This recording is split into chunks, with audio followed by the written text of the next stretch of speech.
We are back on the Bethany Coaches Show. Thank you to number one engineer. He's working in the nighttime. Thank you, Scott, helping me connect with Danny Nessler. And again, softball, St. Olaf beat Bethany 10-0 in 5 innings on Saturday in the MSU Dome. And then Bethany came back and won 6-1 over St. Olaf. So 1-1, but just nice to play. Thoughts about playing in the Dome on Saturday and how it went? Yeah, it's good. It's good to play in town.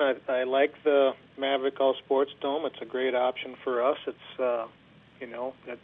just a lot of good things. So went all right. St. Olaf's a good team. They just came out with the MIAC preseason poll, and they were picked to get 5th in the MIAC. So they're a top team there. And they came out that first game and with their All-American pitcher Julie Graff, kind of hit us in the mouth pretty good and beat us 10-0 in 5 innings. And those things are going to happen against good teams, against good pitchers, but I was really proud of my team coming back and taking Game 2 6-1 and not letting Game 1 phase them and just keep playing and keep working.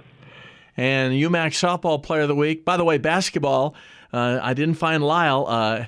It seems like she's the Player of the Week every other week. Hannah Geisfeld was the Basketball Player of the Week, and Haley Sobrero was the Softball Player of the Week. Yeah, she was. Yeah, it was really good.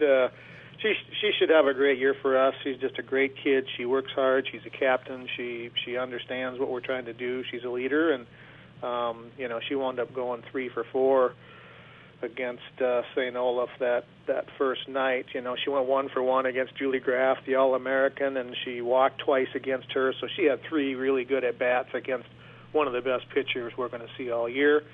And then she came back and went 2 for 3 in the second game and scored 3 runs. So nice start for Haley. And who pitched your second game?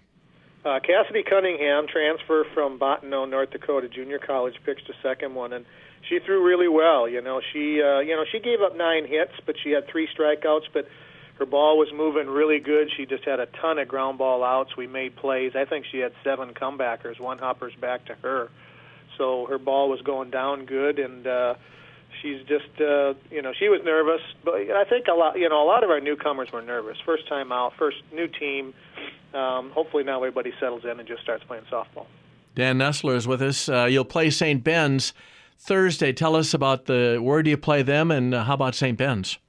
Well, St. Ben's was picked second in the MIACs. They went to the regional tournament 2 years in a row. They've got a bunch of newcomers, but obviously everybody in the MIAC, as far as coaches go, thinks they're going to be good again. So we'll have our hands full on Thursday. We go up, play them up there, but we play them they have a dome on the campus of St. John's.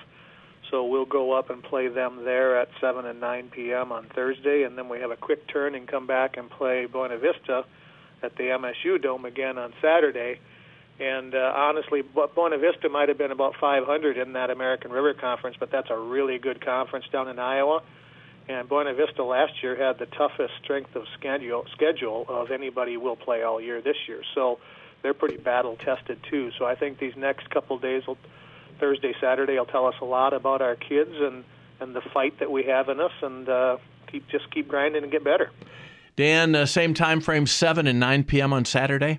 Yep, both of them again are 7 and 9. We play at 7 and 9 on Thursday, and 7 and 9 up at St. Ben's, and then 7 and 9 at MSU again on Saturday. Danny was mentioning St. Olaf picked 5th in the MIAC and 2nd for St. Ben's. St. Thomas picked to win the MIAC, and the Gusties are picked 8th. Final thoughts about a couple of games and getting set for 4 more this week? Yeah, we're just happy to be going. Obviously, we wish this weather would change a little bit, but we live in the Midwest, and that's what you get, so that's why we play in those domes. But happy to be playing really good competition and hanging in there. Like I said, once in a while we're going to take our lumps if we don't bring our A game or we run into a buzzsaw with a really good team and a really good pitcher, but I think that's how you get better, and I think we're going to try to come through this preseason stuff battle-tested and ready to go. Now, a lot of kids out, or can you go over your lineup, like who will probably start Thursday around the infield and outfield and your pitcher and catcher? I've kind of talked to some of my coaches, and like I did last year. Last year we started 13 kids in every doubleheader most of the year. Okay. And I'm going to start doing that again now. I thought it was a little bit different against Julie Graff and All-American. I felt I needed to get my players in there that could compete with her speed and movement.